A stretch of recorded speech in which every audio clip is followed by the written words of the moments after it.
A shocking incident has happened in Avoreda in Ethiopia. I'm at a loss. I'm short of word. I don't know how to explain it. I mean, how can people be killed just for celebrating something?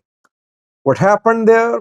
Details for you in this video. Thank you for watching my views and news. Good to be with you.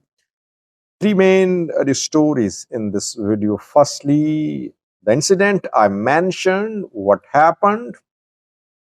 Secondly, some Eritreans have been arrested in Addis Ababa, Ethiopian capital, and a documentary is being prepared about this arrest.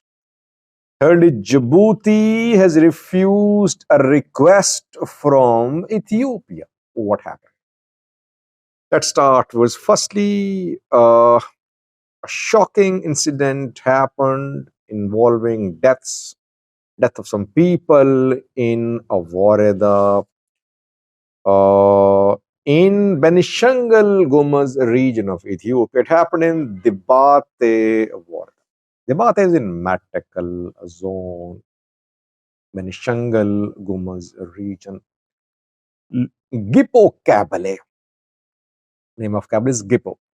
Local sources are reporting that over 10 people were shot dead by the Ethiopian military. Those who were shot dead were basically at a wedding party. They were celebrating, they were participants, they were guests. I tried to find out what really happened.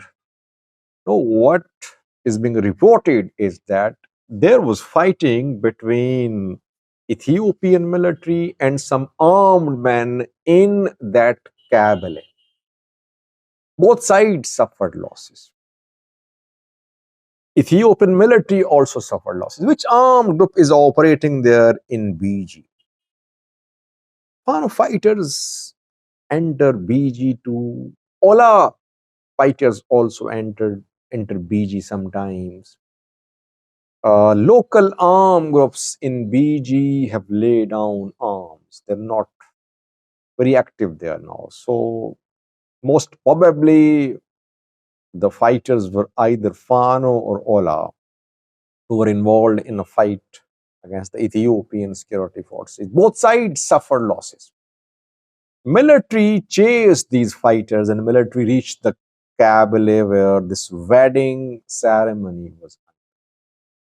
Military accused those participants, those invitees at the wedding ceremony to support the fighters who were fighting against the military, and military opened fire at the wedding.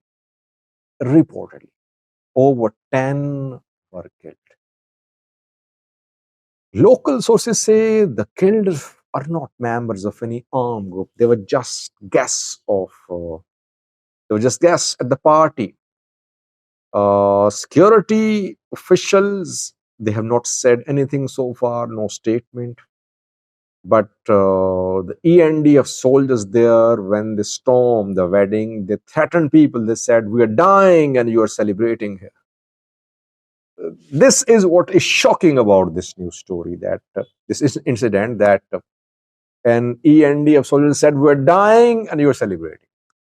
People have no right to celebrate a wedding because ENF is fighting. You're dying because that's what your job is. That's what you're paid for. Should all weddings stop in Ethiopia? Should no celebrations be held in Ethiopia? What type of logic is that? Hopefully, military will issue a statement. July is always quick to claim that Ethiopian military is a highly professional military, the largest in the Ethiopian history. This is what a professional military does. The professional military kills people in broad daylight to terrorize people. It happened in Romi, it happened in Amhara, it happened in BG. Extrajudicial killings to terrorize the people of Ethiopia. This is what the professional military of Jula is doing. Military has a lot to explain about this incident, no statement so far. Secondly, viewers, some Eritreans have been arrested in Addis Ababa, Ethiopian capital. It seems that the Eritreans in Addis Ababa are in good numbers, and they're involved in some activities that are seen as criminal by the police. And in the past as well, some arrests have been made. Eritreans have been found involved, allegedly involved in criminal activities. Once again, Addis Ababa police says that the arrested Eritreans were involved in criminal activities. They had formed a gang, and they were involved in criminal activities in Boke and Summit areas of Addis Ababa. Important thing is that the Ethiopian police, federal police, Addis Ababa police, they are planning to make a documentary about these Eritreans. How was this gang formed? Who backed them? What were they involved in? And in coming days, this documentary will be released. I think the government, Ethiopian government, the police will try to link these Eritreans to Eritrean government and Eritrean intelligence agency. We cannot blame whatever is being done by these Eritreans in Ethiopia on Eritrean intelligence agents, Eritrean government. Indian government is to blame in the sense that these people flee their country because of repression there. Yes, Indian government is to blame. We cannot say that each and every crime being committed in Ethiopia by Eritreans is backed by Eritrean government. No, people here are involved in criminal activities. That's their own decision to do these things. Some Eritreans have been found involved in criminal activities in other parts of the world too. So would you say that Eritrean government is backing them there? No. But I think Ethiopian government will try to link these Eritrean uh, criminals arrested to the Eritrean government. Lastly, was Djibouti has refused a request from Ethiopia. Djibouti has given 1 month time to Ethiopians, foreigners who have no valid documents in Djibouti to leave the country. I think 2nd of May is the last day. From 3rd of April till the 2nd of May is the 30-day time frame given to the illegally living Ethiopians in Djibouti to leave. There are students, laborers, etc. in Djibouti who don't have valid documents. Djibouti has launched this campaign to ensure that no illegal migrants are in the country. Ethiopian embassy in Djibouti made a request to the Djibouti's government. It asked for a 3-month period. It said that there are issues in terms of wages of the employees, Ethiopian employees in Djibouti, in terms of some cases at courts there. That is why Djibouti's government should give at least 3 months to these Ethiopians.